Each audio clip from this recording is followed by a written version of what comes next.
हाँ, तो भैया आज हम लोग बात करने वाले केमिस्ट्री के 5 सबसे ज्यादा महत्वपूर्ण प्रश्न। ठीक है, क्लास 12 केमिस्ट्री के 5 सबसे ज्यादा मोस्ट इंपोर्टेंट क्वेश्चन देखेंगे जो कि हर साल पूछे जाते हैं, चाहे 2018, 19, 20, 22, 23 किसी भी साल की बात करो, हर साल पूछे जाते हैं। और इस बार जो आगे 2024 आने वाला है उसके लिए भी मोस्ट इंपोर्टेंट क्वेश्चन है। ठीक है, 99% ये पेपर में आने के पूरे पूरे चांस है जिनके, क्योंकि हमने ऐसे क्वेश्चन ढूंढ के निकाले जो कि हर साल पेपर में पूछा था और मोस्ट इंपॉर्टेंट है। तो यार प्लीज वीडियो को शुरू से लेकर आखिर तक जरूर देखना, आपके पेपर में फंसने के पूरे पूरे चांसेज है। तो वीडियो को आखिर तक देखते रहना, और अगर चैनल पे न हो तो चैनल को सब्सक्राइब और वीडियो को लाइक जरूर कर लेना। तो चलो देखते हैं 5 सबसे ज्यादा महत्वपूर्ण क्वेश्चन, और आपको यार इन क्वेश्चंस को तैयार जरूर करना है क्योंकि एग्जाम में जरूर फंसेंगे। तो चलो बात करते हैं 5 सबसे ज्यादा मोस्ट इंपॉर्टेंट क्वेश्चंस। तो वीडियो को आखिर तक देखते रहना।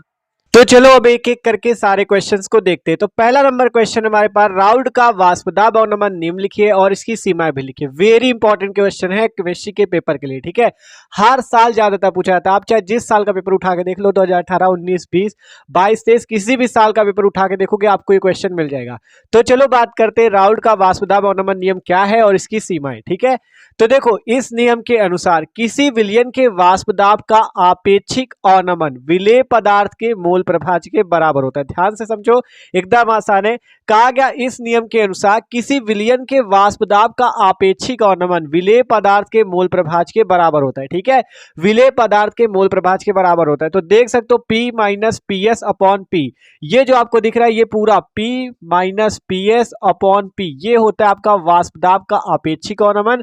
और ये जो N1 upon N1 plus N2 है, इसे कहते हैं मोल प्रभाज्य किसका, विलेय का। यहाँ पे आपको दर्शाना पड़ेगा तब नंबर मिलेंगे कि क्या क्या क्या चीज है। ऐसे ही इतना लिख दोगे तो नंबर पूरे नहीं मिलेंगे। देखो कैसे लिखना है, आपको यहाँ पे सबसे पहले नीचे लिखना है जहां P, क्या लिखोगे, जहां P क्या है आपका, P है विलेय का वाष्प दाब। आपको नीचे लिखना है P क्या है, विलेय का वाष्प दाब। आप सही से लिख लेना, P विलेय का वाष्प दाब है।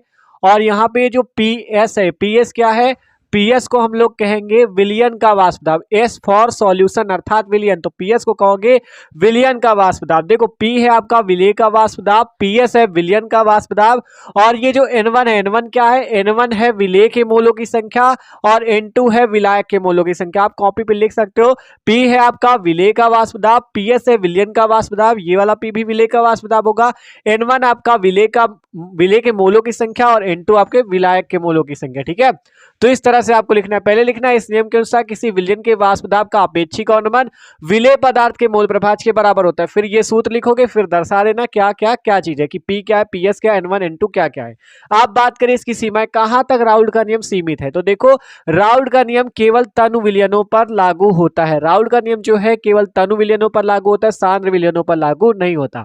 दूसरी सीमा क्या है, यह नियम अवाष्पशील पदार्थों के विलयनों पर लागू होता है। यह विलयन मतलब ये जो नियम है यह केवल अवाष्पशील पदार्थ के विलयनों पर ही लागू होता है। तीसरा नंबर है वैद्युत अपघट्यों के विलयनों पर राउल्ट का नियम लागू नहीं होता। 3 सीमा इसकी देखो, राउल्ट का नियम केवल तनु विलयनों पर लागू होता है, यह नियम केवल अवाष्पशील पदार्थ के विलयनों पर लागू होता है, और वैद्युत अपघट्यों के विलयनों में राउल्ट का नियम लागू नहीं होता। तो इस तरह से आपको सीमाएं लिखनी है, ये नियम लिखना है, ये सूत्र लिखना है, और इनको दर्शाना ना भूलना, नहीं नंबर नहीं मिलेंगे। ठीक है, दर्शा देना P क्या है, PS क्या है, N1 N2 क्या क्या है। ठीक है, तो इस तरह से ये पहला क्वेश्चन होता है। अब देखते हैं अगला क्वेश्चन जो कि हर साल पूछा था, बहुत ज्यादा ही मोस्ट इंपॉर्टेंट है। अब देखो अगला नंबर क्वेश्चन, जो दूसरा नंबर क्वेश्चन हमारे पास, कोलराउस का नियम क्या है। कोलराउस का नियम किसे कहते हैं, ये क्वेश्चन भी जाता है, हर साल पूछा है, मोस्ट इंपॉर्टेंट है ये भी आपका। कोलराउस का नियम किसे कहते हैं, ठीक है, आपके बोर्ड एग्जाम के लिए मोस्ट इंपॉर्टेंट है। ठीक है, तो चलो बात करते हैं कोलराउस का नियम क्या होता है। तो कहा गया इस नियम के अनुसार किसी वैद्युत अपघट की अनंत अणुता पर चालकता इसके धनायनों तथा ऋणायनों की मोलर चालकताओं के योग के बराबर होती है। आपसे हमने कहा किसी भी वैद्युत अपघट की अनंत अणुता पर जो चालकता होती है वो क्या होती है, धनायन तथा ऋणायन के योग के बराबर होती है। मान लो कोई वैद्युत अपघट हम ले ले, जैसे HCl, हमने यहाँ पे HCl का उदाहरण लिया है। HCl एक प्रकार का वैद्युत अपघट है। अगर हम इसकी मोलर चालकता लैम्डा m इनफाइनाइट HCl बराबर करें तो किसके योग के बराबर होगी, धनायन लैम्डा इनफाइनाइट H प्लस ऋणायन lambda infinite Cl minus. Minus, यही आपसे कहा गया। इस नियम के अनुसार किसी वैद्युत अपघट की अनंत तनुता, अनंत का मतलब ये अनंत का चिन्ह लगा है, अनंत तनुता पर मोलर चालकता क्या होती है, उसकी धनायन तथा ऋणायन की मोलर चालकताओं के योग के बराबर होती। तो ये धनायन की मोलर चालकता, ये ऋणायन की मोलर चालकता, इसके योग अर्थात जोड़ के बराबर होती है। ठीक है, जहां पे लैम्डा एम इनफाइनाइट क्या है, HCl की मोलर चालकता, यहां पे आप विद्युत अपघट की भी लिख सकते हो। और लैम्डा इनफाइनाइट H प्लस क्या है, धनायन की मोलर चालकता, लैम्डा इनफाइनाइट Cl माइनस क्या है, ऋणायन की मोलर चालकता। ठीक है, तो ये क्वेश्चन मोस्ट इंपॉर्टेंट है। बस आपको ये देखो, किसी भी आप एग्जांपल दो केमिस्ट्री पे तो आपको ये दर्शाना जरूरी है। ठीक है, दर्शाओगे नहीं तो नंबर पूरे कट जाएंगे। ठीक है, तो आप जैसे ये लिखा तो इसको दर्शा दो तुरंत, लैम्डा इनफाइनाइट H प्लस लिखा तो इसे दर्शा दो। ठीक है, तो इस टाइप से इसका स्क्रीनशॉट ले सकते हो। अब देखते हैं अगला नंबर क्वेश्चन। सारे क्वेश्चन इंपॉर्टेंट है, सब छांट छांट के निकाले, मोस्ट इंपॉर्टेंट है। ठीक है, तो स्क्रीनशॉट ले लो।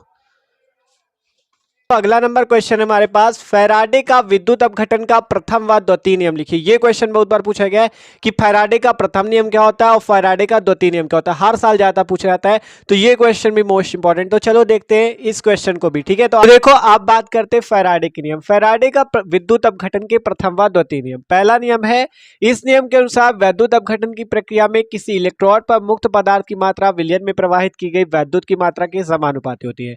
मतलब कि वैद्युत अपघटन की प्रक्रिया में जो मुक्त पदार्थ की मात्रा या मुक्त पदार्थ का द्रव्यमान होगा वो कुल आवेश के समानुपाती होगा। अर्थात आप लिख सकते हो W प्रोपोर्शनल Q, जहां W वैद्युत अपघटन की प्रक्रिया में मुक्त पदार्थ की मात्रा और Q इस पर कुल आवेश या वैद्युत की मात्रा है। ठीक है, तो ये आपका पहला नियम है।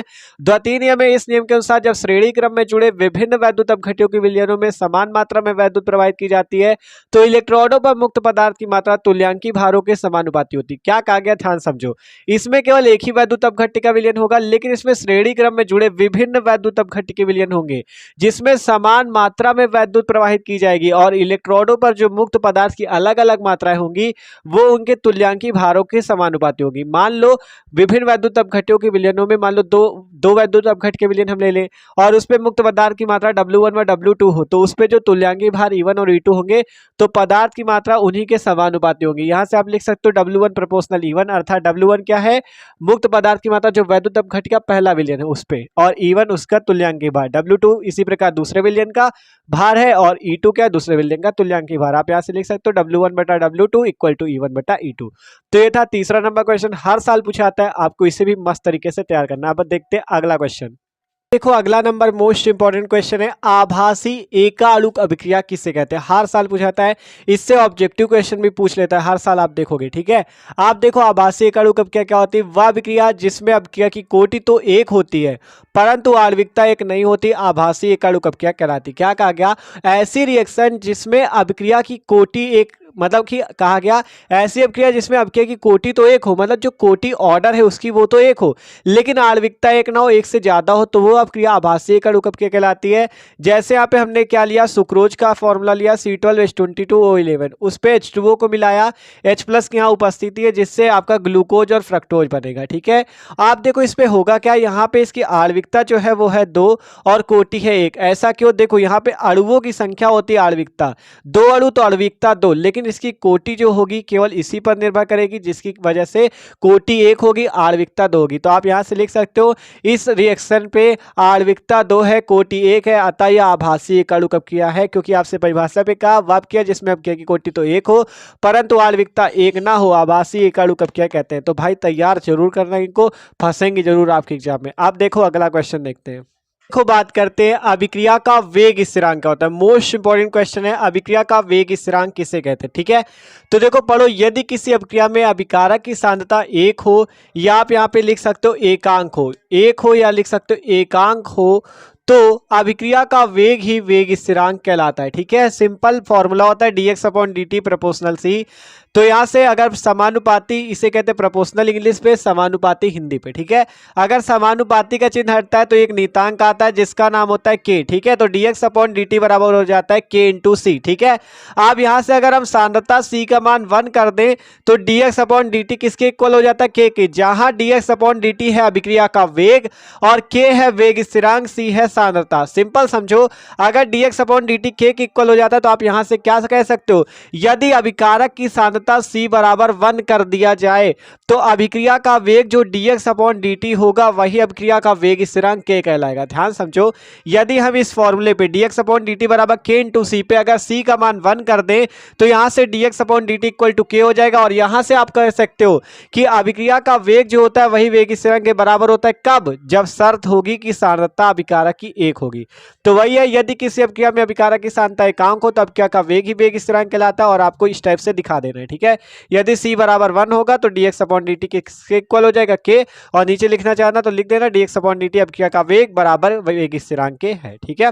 तो इस तरह से आप इसको भी दर्शा सकते हो और बहुत ज्यादा मोस्ट इंपॉर्टेंट क्वेश्चन है, ठीक है। तो इस तरह से आपके पांचों क्वेश्चन मोस्ट इंपॉर्टेंट कंप्लीट होते हैं। तो वीडियो अच्छा लगा हो तो लाइक कर देना और चैनल को भी सब्सक्राइब यार जरूर कर लेना। बहुत तगड़े से हम लोग केमिस्ट्री की तैयारी कर रहे हैं और भी सब्जेक्ट की, ठीक है। तो चैनल को सब्सक्राइब कर लेना और डिस्क्रिप्शन पे सारे सब्जेक्ट की प्लेलिस्ट मिल जाएगी और भी वीडियो जाके चेक कर सकते हो। Okay, thanks for watching this video.